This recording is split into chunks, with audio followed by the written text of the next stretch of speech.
Hi folks, John Hecker here again, pro at Brooklyn Country Club in Rochester, New York. Today I'm going to take you through how to get your ball on number 17 up onto the green. So as we know, 17's got a very sharp slope in front of it. Our balls hit short and roll down to the bottom of the hill, and we have kind of a difficult shot up there because we've got to stop it pretty quick on that green.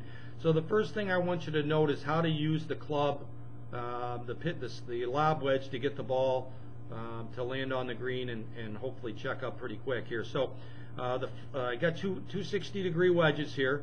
The one on the left is a square one. The one on the right, I've opened the club face, and this is important. I've opened the club face, and then I've taken my grip. Now, what does that do when you do that? Well, you're doing what we call exposing the bounce of the club.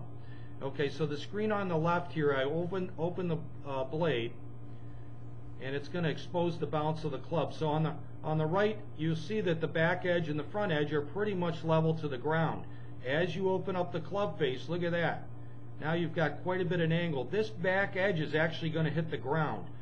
That stops your club from digging. If you hit the leading edge, which I'm highlighting right here, if you hit that leading edge, it's going to dig into the ground. So we want to open the club face to expose this part of the club so we can use that to hit the ground and stop our club from digging.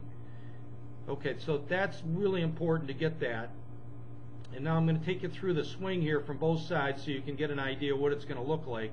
Okay, you play the ball pretty much in the middle of the stance. It's obviously hard to see that the blade's quite a bit open, but on the screen on the left, on the right here, you can see the flag. It's way back here, so I've got to pitch up that hill and get my ball to land softly without going over the green.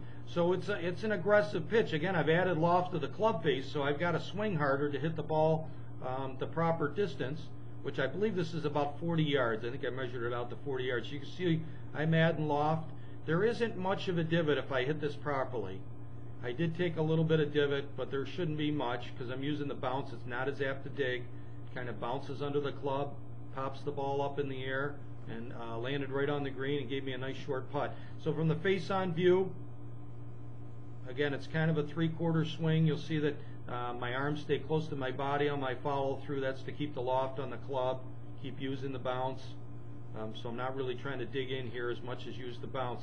So anyway, hopefully this helps you to understand opening the club face, how you use the bounce, and then to practice some so that you get a sense of, hey, I've got to swing harder because my 60-degree wedge, I guess, is probably 65 degrees now once I added that loft, and using that to create a shot that'll save you some strokes on some of our difficult pitches. So hopefully that helps, and we'll look forward to seeing you out in the course soon.